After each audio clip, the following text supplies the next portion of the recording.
तो वडोदराना वाघोडियामां डम्पर चालको बेफाम बन्या छे। पूरपाट डम्परे माता पुत्रीने अडफेटे लीधा छे।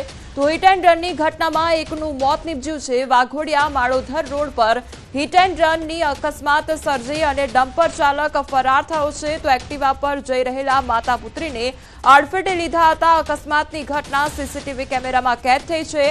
અકસ્માતમાં માતા પુત્રી ઇજાગ્રસ્ત થતા સારવાર અર્થે ખસેડવામાં આવ્યા હતા। તો हिट एंड रननी आ घटना सामे आवी छे અને જેમાં આખી અકસ્માતની જે ઘટના છે તે સીસીટીવી કેમેરામાં કેદ થઈ છે। તો પૂરપાટ ડમ્પરે માતા અને પુત્રીને અડફેટે લીધા હોવાની આ ઘટના સામે આવી છે। સંવાદદાતા હાર્દિક અમારી સાથે જોડાઈ ગયા છે। હાર્દિક, हिट एंड रनની ઘટના સામે આવી છે, શું અપડેટ તને લઈને? બિલકુલ થી વાઘોડિયાના માળોદર રોડ પર માતેલા શાળની જેમ આવેલા એક ડમ્પર ચાલકે માસૂમ દીકરીનો ભોગ જે છે તે લઈ લીધો છે। આ ઘટનાક્રમની વાત કરીએ તો ગઈકાલે માતા અને પુત્રી બંને જે છે કામ અર્થે રસ્તા પરથી પસાર થઈ રહ્યા હતા। દરમિયાન અચાનક જ જે પાછળથી પૂરપાટ ઝડપે આવેલો ડમ્પર જે છે તે એક્ટિવા પર સવાર માતા પુત્રીને અડફેટે લે છે। જેમાં 12 વર્ષીય જે દીકરી હોય છે તેનું સારવાર દરમિયાન કમકમાટી ભરી મોત નીપજી જાય છે। અહીંયા મહત્વની વાત એ છે કે જે મૃતક દીકરી છે તેના પિતા હાલ દુબઈ છે અને ગઈકાલે સમગ્ર ઘટનાની જાણ તેના પિતાને કરવામાં આવી હતી। ત્યારે તેના પિતા જે છે તે દુબઈથી વડોદરા આવવા માટે નીકળી ગયા છે। પરંતુ એક વાત ચોક્કસ છે કે વડોદરા શહેર હોય કે જિલ્લો હોય, ભારદારી વાહનો જે છે તે પોલીસની મહેરબાનીથી આડેધડ ફરી રહ્યા છે, બેફામ ફરી રહ્યા છે અને તેઓ નિર્દોષ લોકોનો ભોગ જે છે તે લઈ રહ્યા છે। ત્યારે આ જે ઘટના બની છે એમાં જે ભારદારી વાહન ચાલક છે એટલે કે ડમ્પર ચાલક છે તે અકસ્માત સર્જીને ફરાર થઈ ગયો છે। હાલ સીસીટીવી સામે આવ્યા છે ત્યારે પોલીસ જે છે તેમના દ્વારા સીસીટીવી ફૂટેજના આધારે જે ફરાર ડમ્પર ચાલક છે તેની શોધખોળ શરૂ કરવામાં આવી છે। જી હાર્દિક, સમગ્ર માહિતી બદલ આપનો આભાર।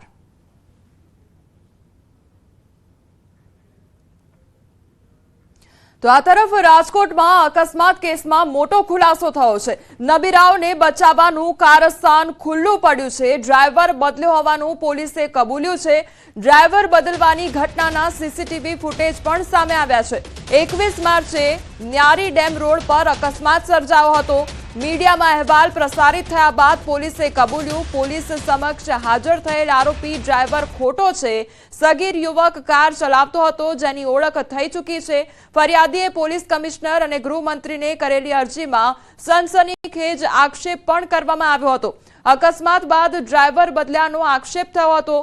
અકસ્માતમાં 18 યુવક થયો હતો ઇજાગ્રસ્ત અને અકસ્માત સર્જનાર નબીરાઓ ત્યાંથી ચાલ્યા ગયા અને બાદમાં પોલીસ સાથે સેટિંગ કરી ડ્રાઈવર બદલ્યાનો પ્રયાસ કરવામાં આવ્યો હતો।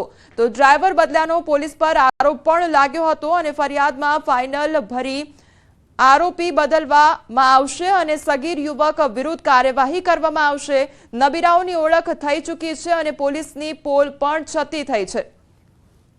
સંવાદદાતા અંકિત અમારી સાથે જોડાઈ ગયા છે। અંકિત, અકસ્માત સર્જ્યો કોઈ બીજાએ અને ત્યારબાદ ડ્રાઈવર બદલી દેવામાં આવ્યો, શું અપડેટ આખી ઘટનામાં? ચોક્કસ કોમલ, ખાસ કરીને વાત કરવામાં આવે તો રાજકોટ શહેર પોલીસ દ્વારા અકસ્માત કેસમાં નબીરાઓને બચાવવાનો ગંભીર આરોપ છે તે રાજકોટ પોલીસ ઉપર લાગ્યો છે। ખાસ કરીને વાત કરવામાં આવે તો 21 માર્ચ 2025ના રોજ રાજકોટના ન્યારી ડેમ ઉપર જે પાસે જે અકસ્માત થયો હતો અને તેનો મામલો છે તે ગૃહ વિભાગ સુધી પહોંચ્યો છે। ખાસ કરીને 6411 નંબરની સફેદ કલરની જે ટાટા નેક્સોન કાર છે તેના ચાલકે અકસ્માત સર્જ્યો હતો।